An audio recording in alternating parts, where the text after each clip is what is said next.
A Deadly Dinner Party. I'm Jason Horton. I'm Rebecca Lieb. And this is Ghost Town.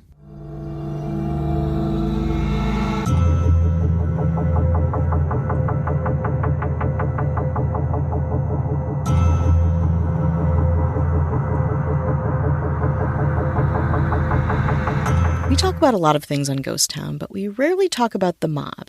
So I thought I'd change it up this Friday. Let's go back to Chicago to talk about the most notorious gangster, maybe of all time, Al Capone. You might want to check out our St. Valentine's Day Massacre episode back in year one of Ghost Town before you listen to this, because everything that we're going to talk about today kind of comes on the heels of that. But just in case you don't want to go all the way back, I'm going to do a little summary right here. On the morning of February 14th, 1929, 7 members and associates of Chicago's North Side Gang arrived at a Lincoln Park garage and lined up against a wall. They were all shot and killed by 4 unknown assailants, 2 of whom were dressed like police officers. The whole thing was a result of a struggle for control between the Irish Northsiders, headed by George Bugs Moran, and their Italian South Side gang rivals led by Al Capone.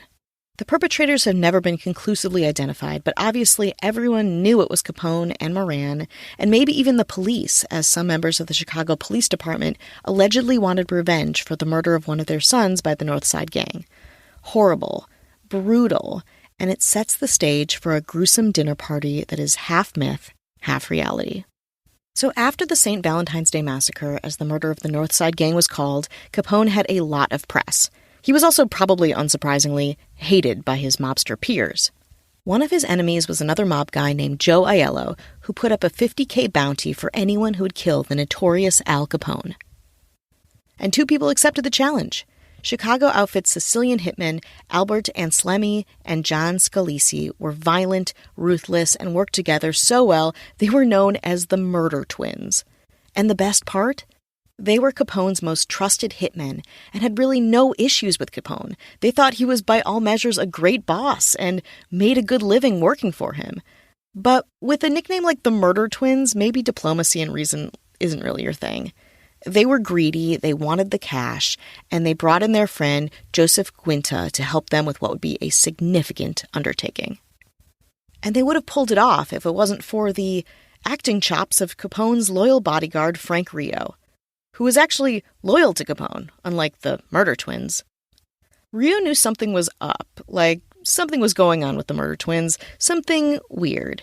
He couldn't quite put his finger on it. So he and Capone staged a mock argument in front of the hitman to gain their trust.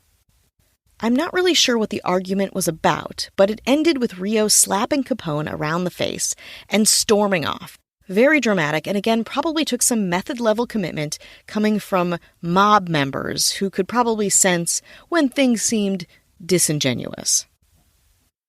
After the fight, the Murder Twins approached Rio to bring him in on the deal and to take a cut of the $50,000. In their minds, Rio was the key to getting them close enough to Capone to do the job. Rio, of course, went straight back to Capone and told him everything. He told him that Aiello had put up the bounty and that Anselmi, Scalisi, and Guinta were all in on it. Capone took this information in and knew that he had to act fast. So he threw a dinner party. Yes, a dinner party. But before we eat, let's take a break. So we're back, and Capone is about to throw a dinner party for his best hitman turned murder plotters. At Chicago's iconic Hawthorne Hotel, Capone staged a dinner for Rio, a kind of mutual apology tour and delicious celebration. Because Anselmi, Scalisi, and Guinta were there to see the argument, they were also invited as guests of honor. Imagine if weddings worked that way. It would not be pretty. Now, this is where the story kind of breaks, and the myth of the party versus the fact of the party can get a little blurry. The legend goes that the hitmen all got very drunk and gorged themselves on the probably awesome dinner spread. They were then so fucked up that Capone's men easily tied them to their own chairs and then started beating them with baseball bats. Capone's pal Tony Accardo or Al Capone himself were said to be holding the bat, but Capone was maybe behind them, insulting them as they were being brutally beaten and then taken out to their own car, depending on what source you read.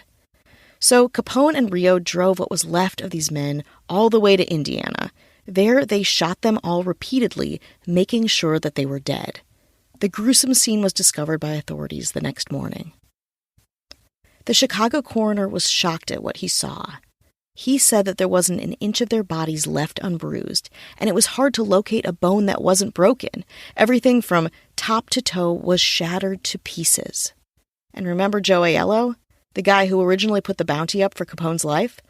Well, he also came to a gruesome end about 10 years later, when in 1930 he was gunned down after too much plotting behind the backs of the other, different mob bosses.